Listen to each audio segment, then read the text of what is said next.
Luís Godinho defende que a arbitragem tem de sair da bolha, abrir-se no fundo. É por isso que está aqui, é quase um chavão dizer-se que os árbitros raramente dão entrevistas. O Luís tenta contrariar, sempre que pode, um bocadinho esta tendência. Porquê é que sente esta necessidade? Defendo essa ideia desde sempre e tenho vários exemplos práticos e vividos, que é, não digo que a única, mas uma das melhores formas de demistificar certos chavões, certas ideias sobre aquilo que é a arbitragem, porque quanto mais a arbitragem se abrir ao mundo, mais há o conhecimento do que existe para além da nossa figura enquanto árbitro. E os exemplos que estava a dizer, João, é que é rara a pessoa que me conhece que não diz, afinal, o Luís até é um gajo porreiro. A ideia que eu tinha do Luís era completamente diferente. É normal, porque estão a olhar para um jogo de televisão. Muitas vezes nós não podemos rir aquilo que rimos no dia-a-dia, não podemos fazer as macacadas que fazemos fora do jogo, não é? Ou seja, criam um rótulo sobre nós, ou de arrogante, ou de prepotente, ou de má cara, ou o que seja, que depois, sem esse contacto direto, sem essa proximidade, é impossível desmistificar. Portanto, eu defendo isso não só naquilo que é questões técnicas e também do esclarecimento ao público, como é óbvio, que é de alimentar a justiça, mas aquilo que é as pessoas conhecerem-nos a faceta daquilo que é o que está por trás da figura quanto árbitro. Portanto, é essencial e diria que é o caminho mais viável para que as coisas mudem um pouco de mentalidade. Mas sente que se consegue colher frutos disso? Eu pergunto isto porque normalmente, se calhar há uns anos atrás, com figuras como a Colina, alguns árbitros mais antigos ingleses, via-se como uma figura austera, que cultivavam quase essa imagem de sério para impor autoridade. Sente que a vertente oposta colhe mais frutos? No atual Ainda momento, não, mas no atual momento é aquela que consegue colher mais frutos. Porquê? Porque Colinas e os outros Colinas desta vida que tiveram o seu momento em tempos diferentes do futebol e da nossa vida. Hoje em dia as redes sociais é algo que é um impacto brutal naquilo que é a carreira de um árbitro, que eles não tinham na altura, portanto, mas naquela altura, ok, foi assim. Hoje essa proximidade é fundamental e eu dou-lhe vários exemplos daquilo que são aqueles que eu digo que são práticos. Em contexto de férias, é onde as pessoas me conseguem conhecer porque tenho 2 filhos e a proximidade entre crianças no mesmo complexo aproxima-nos enquanto também pais e adultos.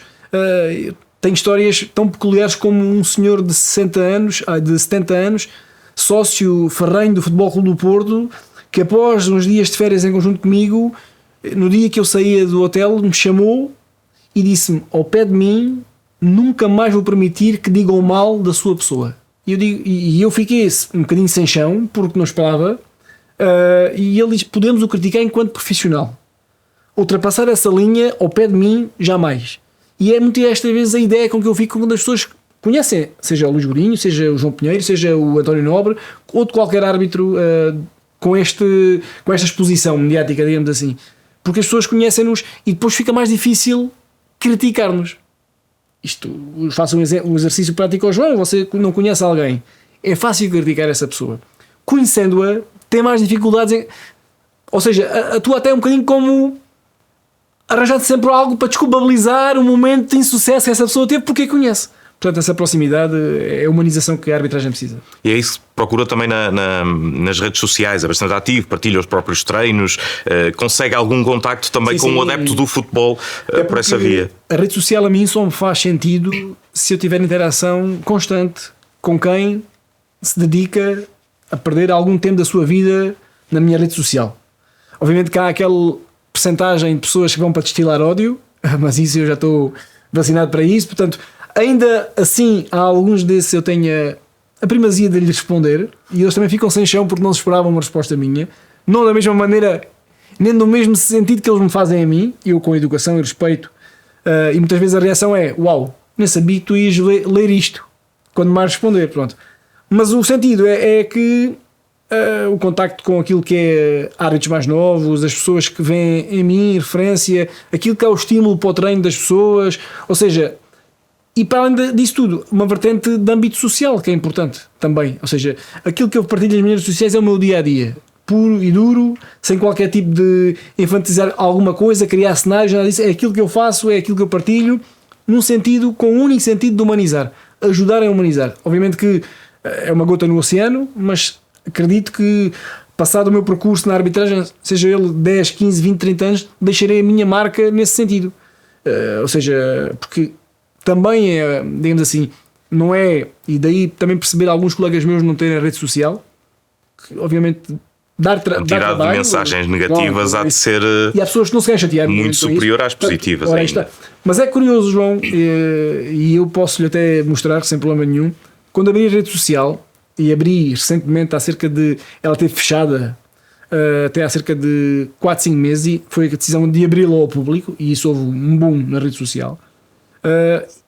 E era giro porque ao início eram 90% de comentários e de mensagens negativas contra 20% positivas, e esse balanço já acontece ao contrário. Porque, a sério, aqueles que ainda... E já tive pessoas que me responderam mal no passado, que hoje em dia falam comigo constantemente, de forma tranquila, a quem já mandei cartões, a quem já ofereci camisolas. Portanto, cria-se ali laços, no centro de amizade, de algum convívio.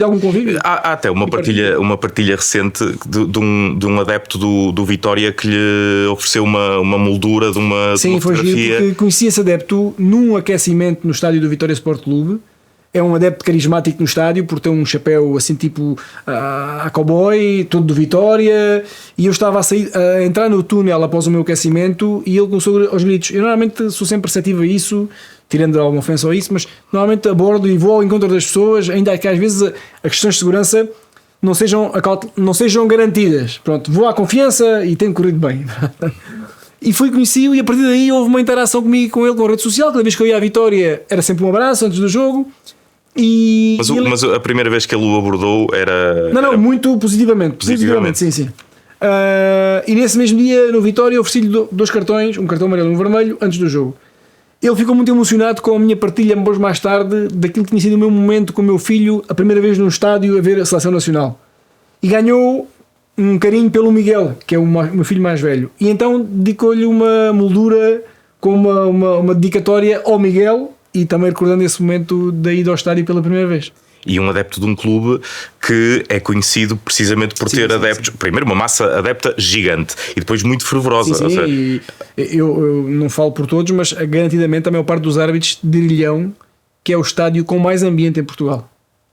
Eu já estive lá muitas vezes em trabalho. A acústica por si só é qualquer coisa de outro mundo. E depois o cenário que é ali criado antes do jogo, durante o jogo, é algo que nos momentos que é possível presenciar e desfrutar um pouco daquilo que é aquele momento do hino do Vitória, quando entram as equipas, é qualquer coisa que hoje, como árbitro, é daquelas recordações que vou levar para a vida. Porque cada vez que o hino toca é arrepiante aquele momento ali vivido, e são momentos destes que fazem da massa adepto do Vitória Sport Clube uma massa de adepto especial e única em Portugal. Sem dúvida. Vamos regressar à origem. Como é que um jovem, não sei se mais ou menos jovem, em Borba, fica com o sonho de ser árbitro de futebol, uma classe muito pouco apreciada pelo público em geral? É possível, digamos assim. É possível na altura também. Obviamente. Eu não tenho, ou seja, não tenho ligado à minha família a nível desportivo, nem de jogadores, nem de treinadores, ou seja, foi algo que não sei se eu tive a minha iniciação ainda como jogador no Sport Clube Borbense. Tentei ainda, mas a certa altura eu só o fazia era correr na linha, e a dificuldade era depois cruzar a bola e nunca lá chegava. Há muitos assim. Sim, mas há muitos que persistem. Eu facilmente percebi que não tinha e digo, ok, aqui não faço. Então, já no desporto escolar comecei a ganhar o bichinho, apitava jogos, interturmas, na escola, com os meus 12 anos, já levava... Já era insultado forte e feio. Sim, mas era, pronto, aí funcionava um pouco curioso, porque recordo-me desses tempos e funcionava um pouco ao contrário, que era: onde está o Godinho? Seu Godinho, o jogo não começa. E então as turmas já esperavam por mim, porque, ou seja, não era usual haver um árbitro nos jogos, não é? Então eu já tinha feito os meus cartões, a cartolina amarela e vermelha, plastificado na papelaria, um apitozinho com bolinha, portanto tinha todos os apetrechos para os intervalos, nas quartas-feiras à tarde, que era o desporto escolar, era o árbitro, e depois ganhei essa paixão pela arbitragem. É uma célebre fotografia que eu mostro numa das minhas apresentações nas escolas, que é num carnaval, no meu terceiro ou quarto ano, em que estão todos os meus colegas da turma o tema era futebol, estão todos os meus colegas de turma metade vermelhos, metade verdes, e está um menino preto, ou seja, de preto, sozinho no meio da fotografia, um fato de cetim que a minha mãe me fez de propósito para eu ir vestido a árbitro no carnaval. E pronto, e depois tem sido uma paixão que foi ao longo dos anos aumentando e pronto, e nunca mais terminou. E profissional desde quando? Desde 2015. Desde 2015. Árbitro desde 2002 oficialmente, mas desde 2000 no desporto escolar. Portanto, eu no desporto escolar já era um árbitro oficial do desporto escolar, fui PDJ, e depois só pude tirar o curso aos 14, oficialmente para a Associação Futebol de Évora, onde iniciei o meu percurso oficialmente como árbitro, portanto já lá vão 2002, 26 por aí.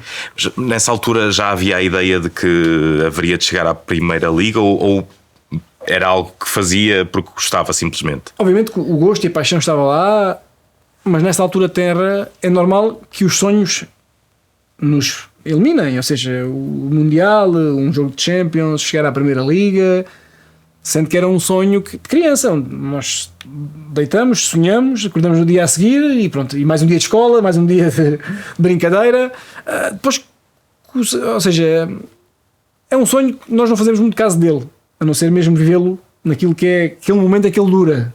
Quando nós portamos, o sonho termina, mas depois o evoluir da carreira, o passar do tempo, foi obviamente colocando as pedras mais sólidas, neste caso no caminho, e fui percebendo que era possível fazer algo bonito, nunca tendo noção no seu início que vai dar isto, tal e qual como jogadores e jornalistas e o que seja, há muito bom talento que se perde pelo caminho, porque as oportunidades não surgem, e na arbitragem é igual, ou seja, por muitos poucos árbitros que existam ainda em Portugal, obviamente que temos um déficit grande, há muitos bons árbitros, ou que podiam vir ser bons árbitros, que se perderam no caminho.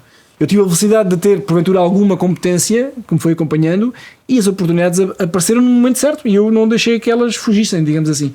Portanto, eu não fui um iluminado, um Cristiano Ronaldo na altura, fui alguém que fui trabalhando, e depois aquelas portas que às vezes é preciso abrir e não se abrem, para alguns, para mim abriram-se.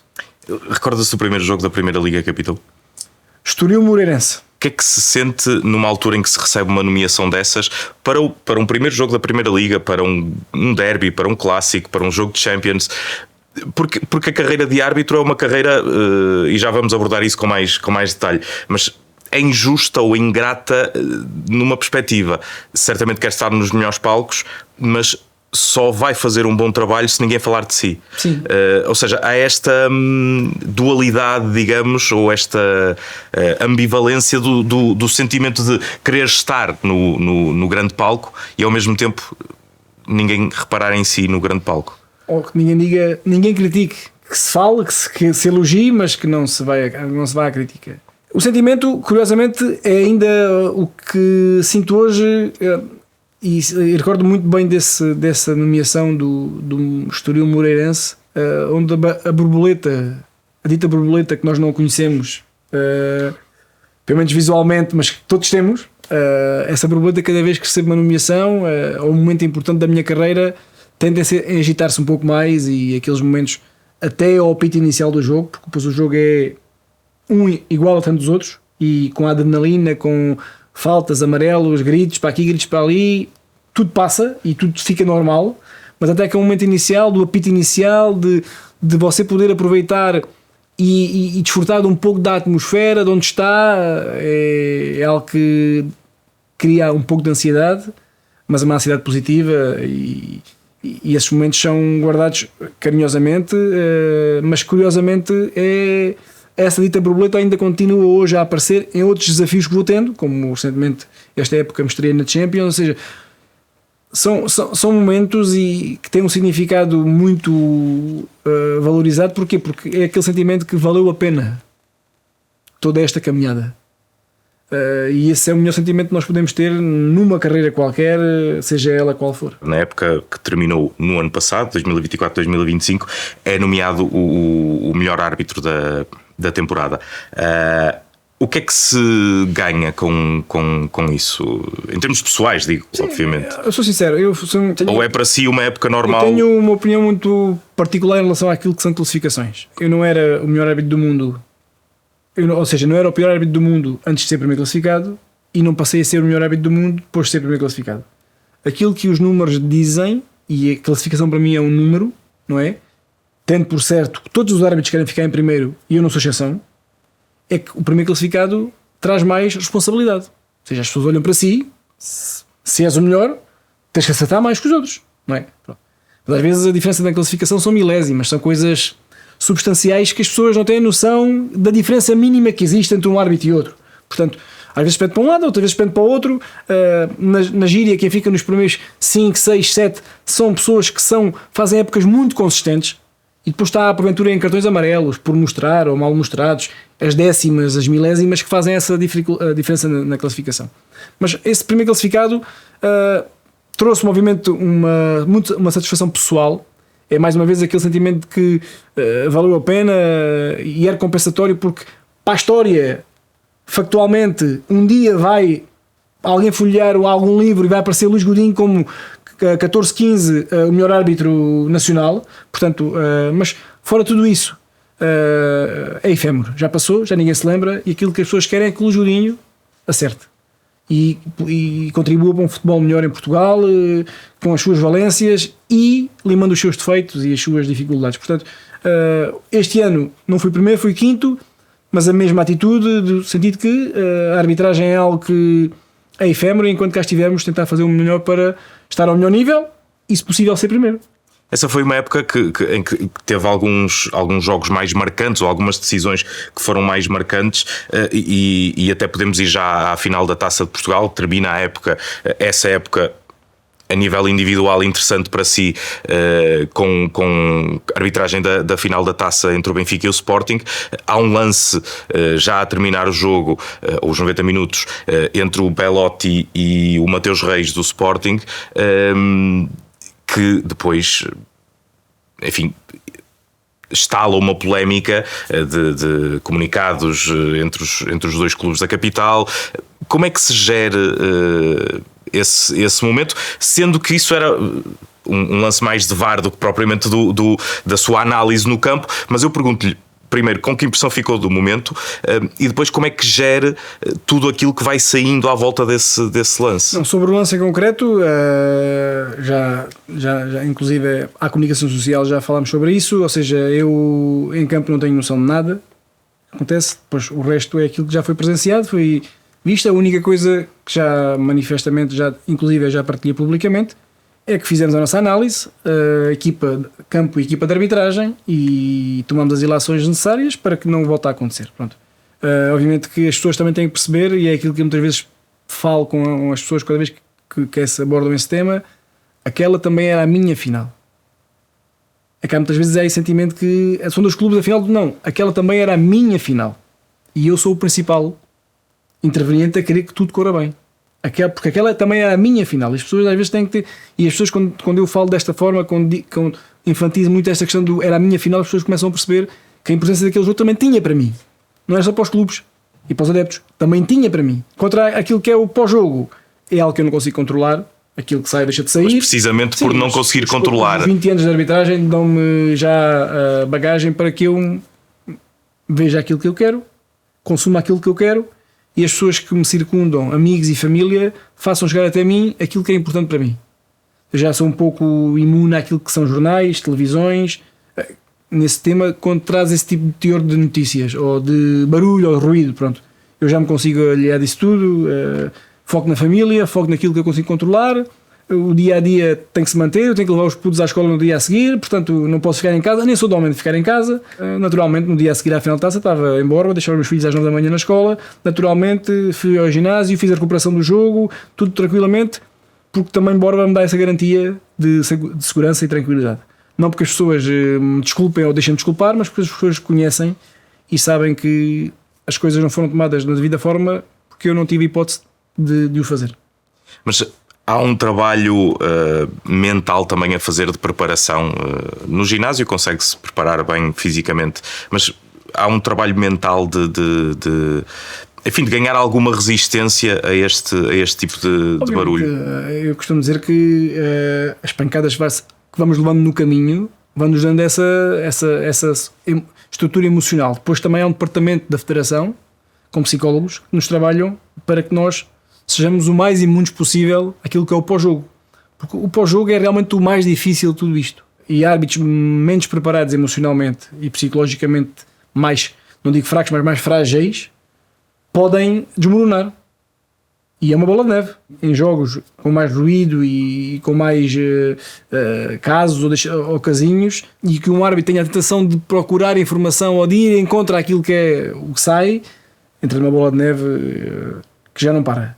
Portanto, no início da minha carreira, não sou diferente dos outros, a curiosidade em saber, em procurar informação, o que é que os outros estão a dizer, mas passado 3 ou 4 anos percebi que tudo aquilo que dizem ou deixam de dizer, a mim não me traz nada de novo. Hoje em dia já é algo que naturalmente já acontece, porque quando tenho noção que existe um jogo menos conseguido, é arranjar as minhas estratégias que eu já tenho para que faça tudo tranquilamente e sem grandes aparatos. Qual foi o momento mais difícil nesse sentido? Terá sido a questão do Luís Dias com o David Carmo? Sim, é um lance que me marca para a vida, não pelo lance em si, porque obviamente que é um lance também que mais, digamos, em mais 100 anos de arbitragem, futebol dificilmente vai acontecer novamente.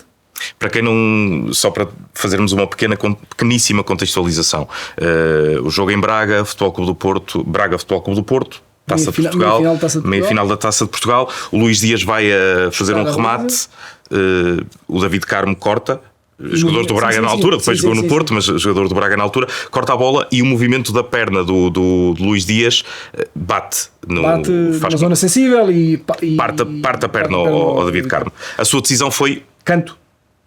Foi canto. E depois da videoarbitragem chamou-me, devido à complexidade do lance, de ver uma perna, uma fratura exposta, não é? Também o vídeo-árbitro ficou estupefacto com o que estava a ver, não era? Um lance que não aconteceu e nem vai acontecer mais garantidamente.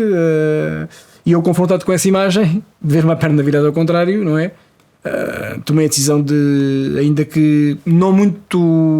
O que é que se pensa nessa altura? Está a ver a imagem, percebe que o Luís Dias ou seja, não tem culpa nenhuma, mas há uma gravidade tremenda. O que é que pensa nesse momento?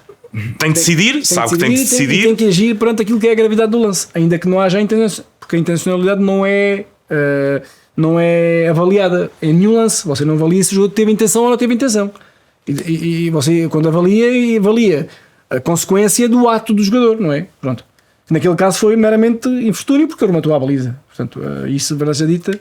Mas depois do outro lado tinha uma gravidade imensa, jamais vista por mim em campo, uma fratura exposta, nunca tinha visto em campo. E confrontados com isso, tomámos a decisão. Pronto, e esse lance subejamente conhecido trouxe-me aquilo que foram 6 meses de vida, que eu digo que foi a pior fase da minha vida, pior porque aquilo trouxe 6 meses de policiamento 24 horas por 24 horas à porta, minha e da minha família, porque supostamente corria risco de vida. Porquê é que diz supostamente? Informação havia uma averiguação da polícia, que foi feita após o jogo, sobre informação que é confidencial, portanto, e que determinava que eu corria riscos de vida a minha família, e foi-me posta a possibilidade de ter segurança pessoal 24 horas por 24 horas. E assim aconteceu durante praticamente 6 meses. Recebeu alguma ameaça direta? Para além de mensagens e redes sociais, tudo mais, nada passou disso. Mas concretamente, escrito, muita coisa. Que depois seguiu os trâmites normais e porque há coisa também que eu faço, e isto também serve para educar as pessoas. E há dias estava na escola, em que um miúdo me dizia que já tinha escrito alguma coisa, não para mim, mas para outra pessoa, e eu disse-lhe muito sério, ao miúdo, disse-lhe isto, e eu cada mensagem que entra na minha rede social com um teor que eu veja que há ali algo, segue os trâmites normais. E depois essas pessoas têm que ser... Uma coisa é termos um perfil falso, que ok, outra coisa é corremos o risco de a quem descrevermos algo que depois nos tenhamos que arrepender. E isso, meus caros, eu costumo dizer que não poupo nenhum, porque podemos ter o direito à crítica, a não gostar de mim, o que seja. mas partimos para outro patamar de ameaças mais gravosas, isso eu não deixo nada ficar em banho-maria e segue os trâmites normais. Como é que a sua família reagiu a esse? Eu não digo ao momento, mas à consequência grave que Obviamente, teve. a questão é que a partir dali, tudo o que você pode imaginar daquilo que era a minha vida, onde vou, a que horas vou, para onde vou, com quem vou, para além de andar com pessoas atrás de mim, que giro porque se criou uma relação de amizade, em Borba, uma terra com 6 mil habitantes, não é? Onde as pessoas todas conhecem, imagina o aparato, não é? Pronto. Mas depois tornou-se uma coisa gira e acompanhavam-me para tudo, para os treinos inclusive, treinavam comigo, comecei a ganhar companhia para os treinos também. O meu filho mais velho, o Miguel, ganhou a paixão para a polícia, quer ser polícia também, portanto está a ver, só trouxe coisas boas no final disto tudo, mas o início foi conturbador porque a partir do momento que já não somos só 4, onde vamos, ainda que a uma distância sem importunar, não é? O João sabe, está lá alguém atrás. Ou seja, não vale a pena, está lá alguém atrás. Para a sua segurança, é certo, mas é um pouco constrangedor. Não pode passar um vermelho nem nada.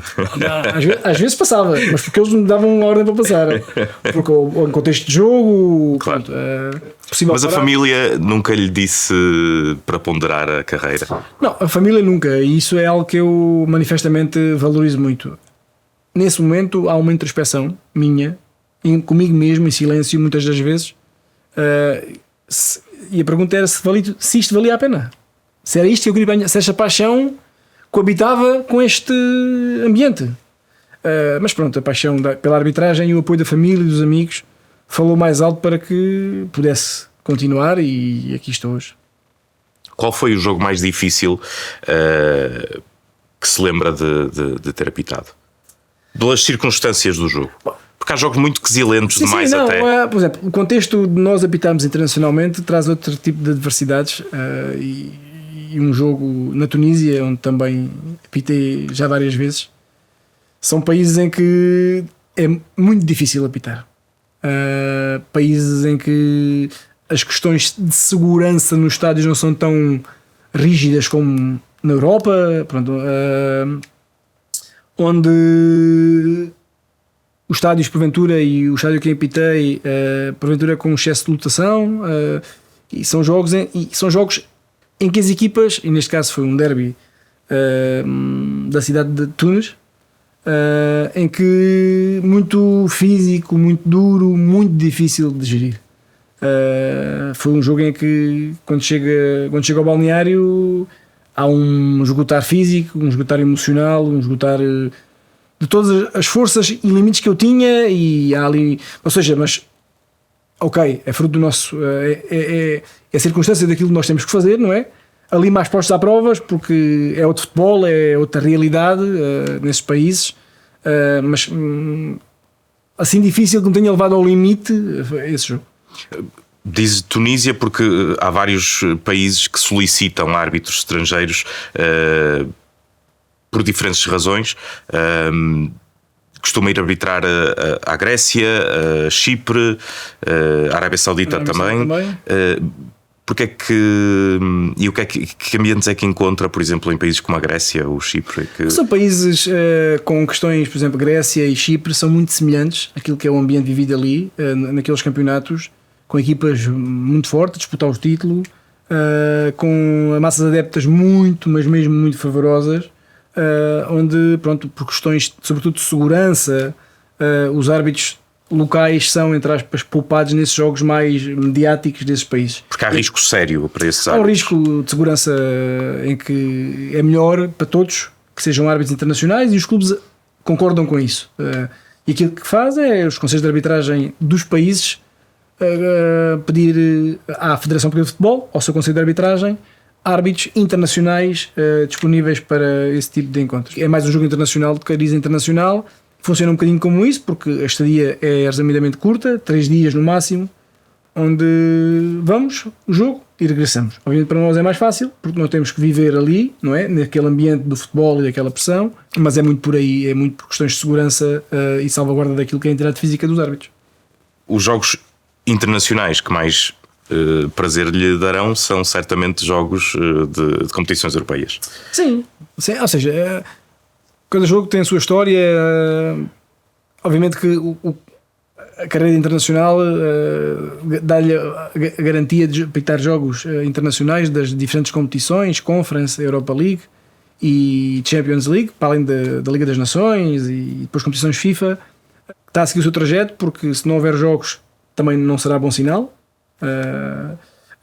Está a fazer o seu trajeto e jogos na UEFA, como em todo lado, é aproveitar a oportunidade e mostrar competência.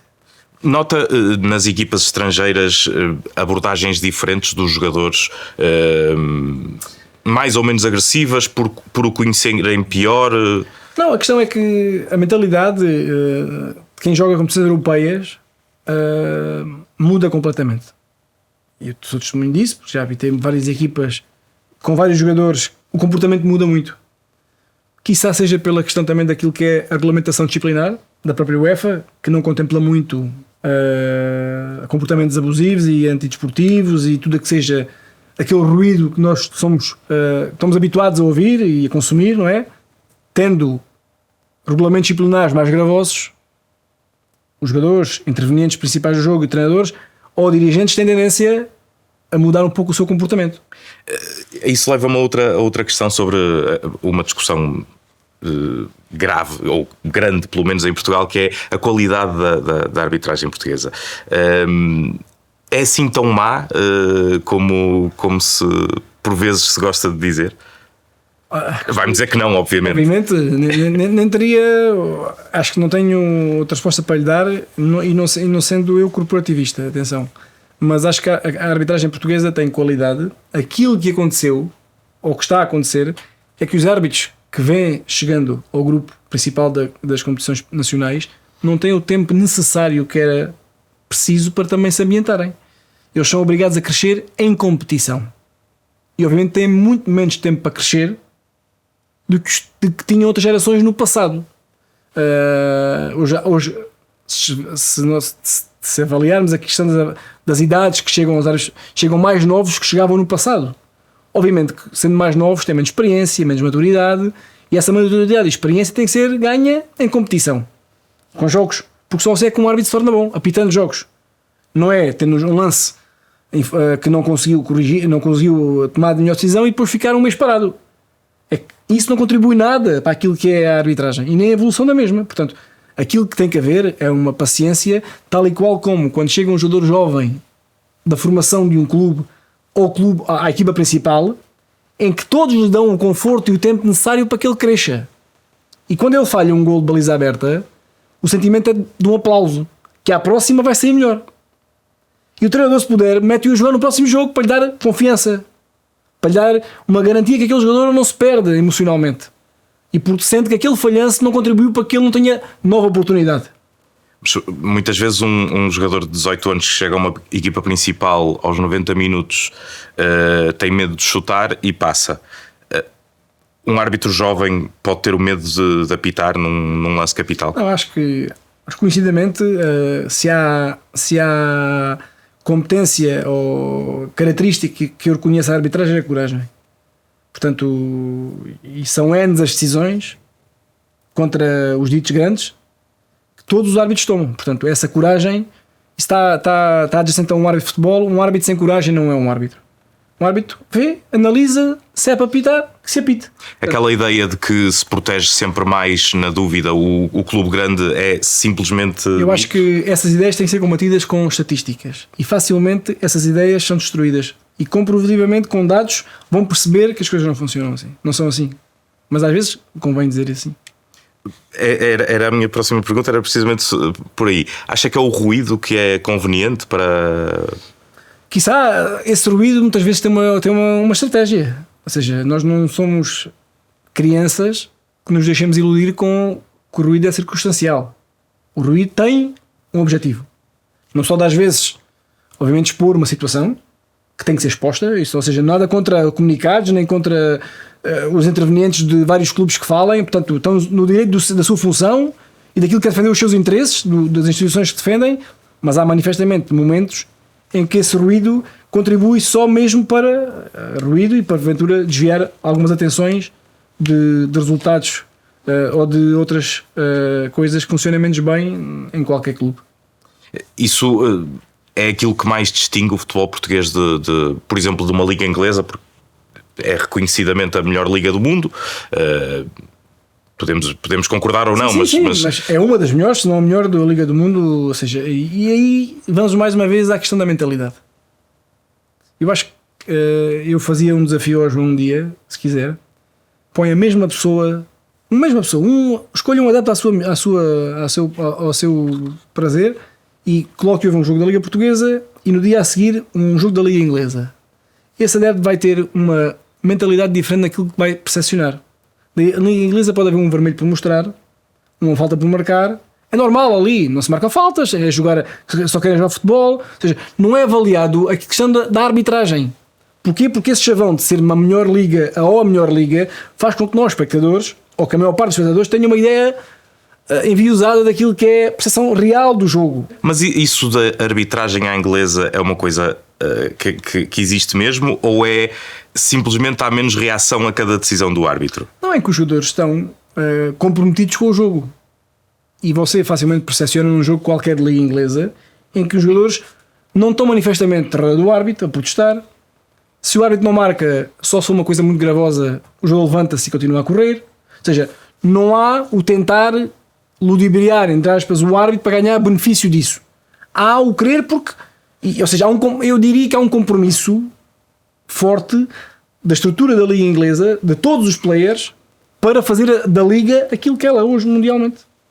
E isso é mérito de todos, inclusive, de há uns anos atrás, da questão dos hooligans, do governo ter contribuído para uma estabilidade naquilo que era os espectadores no estádio. Portanto, começa por aí e havendo esse compromisso. Hoje em dia, são coisas que demoram muito tempo. Hoje em dia fez da liga inglesa uma das melhores, se não a melhor. Acha que os árbitros em Portugal não são protegidos como deviam? Falo por exemplo, de instrumentos de punição. Eu acho que eu acho que nem se trata disso. Ou seja, o Conselho de Arbitragem, aquilo que faz, e na meu entender muito bem, é dar a proteção, e quando digo proteção é o conforto e as ferramentas necessárias para que os árbitros evoluam. Entramos noutro campo de palavras, de comunicados, de defesas às honras, trará mais ruído sobre ruído. Portanto, aquilo que nessa parte daquilo que é o futebol, acho que a arbitragem não se deve abrir tanto nesse contexto, porque só trará mais ruído e mais desgosto. E a disciplina? Acho que sim, eu sou defensor, acho que os regulamentos disciplinares deviam ser revistos. São os clubes que aprovam regulamentos em sede de liga, da Assembleia de Liga de Clubes. Este ano a Federação Portuguesa de Futebol, e bem, incrementou nos seus regulamentos disciplinares uma série considerável de alterações regulamentares mais gravosas.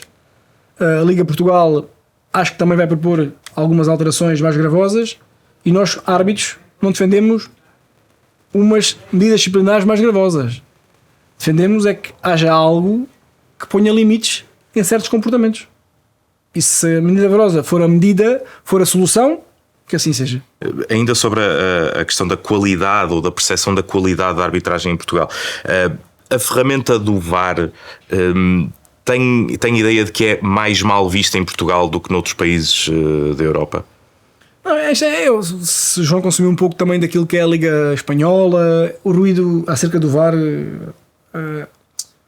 O vídeo-árbitro, quando chegou ao país, quer dizer, ao futebol, criou-se a ideia generalizada que os erros de arbitragem iriam terminar. Agora vê o VAR, o árbitro não vê, o VAR vê, e isto acaba-se os erros de arbitragem.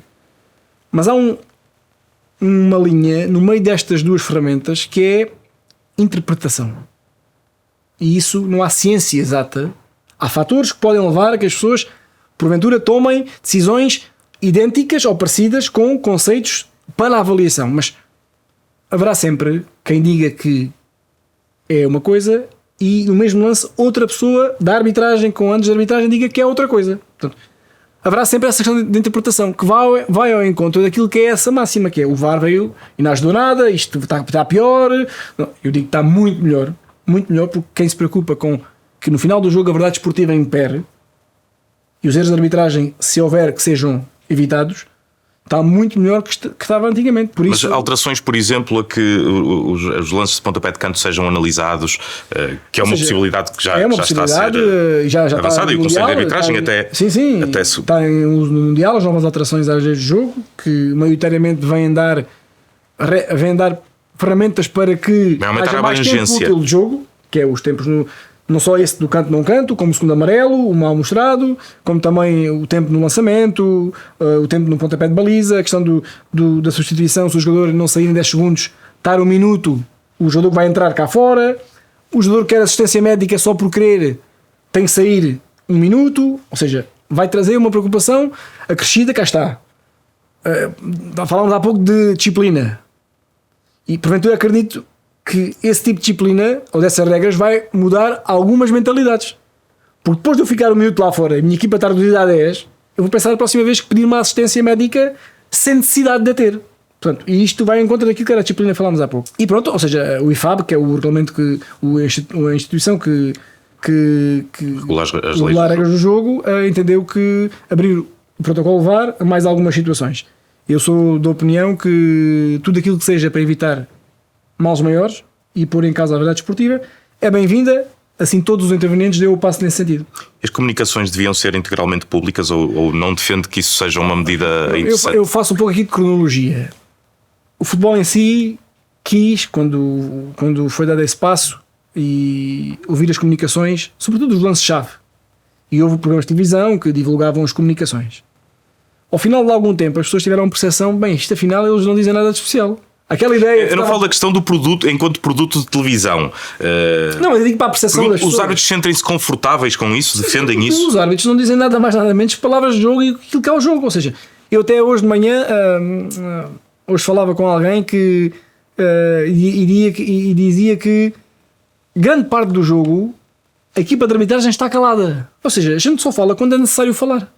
Portanto, há jogos que eu dou por mim às vezes a perguntar aos meus assistentes, estão aí, porque passamos muito tempo em silêncio, porque o jogo não necessita de eu falar com os jogadores, nem há decisões para tomar, ou seja, e as pessoas, porventura, talvez para desmistificar um pouco isto, é deixar 3 ou 4 jogos em live, para as pessoas perceberem que no final daquilo tudo não se faz nada, nem se diz nada de anormal. Até quiçá vão dizer que é interessante. Não era aquilo que eu pensava. Por isso, porque a ferramenta também do sistema de comunicação tem vindo a ser melhorada ao longo dos anos, porque os árbitros também têm que ser educados a comunicar. E vocês sabem melhor que eu o poder da comunicação. E em campo, em momentos quentes, momentos dentro da área, momentos mais tensos do jogo, a comunicação é essencial. O silêncio às vezes é determinante para o seu foco, para ver se quem joga a bola. Portanto, esse ruído traz muitas vezes dentro de campo, quando a comunicação traz descontrolo, o árbitro não consegue focar, e isso contribui para uma má decisão, digamos assim. Portanto, também há essa preocupação da arbitragem, só falar quando é para dizer alguma coisa que acrescente valor à decisão. Numa primeira parte, isto já estamos numa fase terminal, mas eu acho curioso este processo de decisão dos árbitros. Tentar percebê-lo. Num primeiro quarto de hora, se um jogador faz uma falta, o cartão muda de cor, se é no primeiro quarto de hora, se é no último quarto de hora? Não, isso, ou seja, é algo que também veio. Foi um chavão que foi sempre usado, que é nos primeiros 15 minutos o árbitro gera tudo, não é?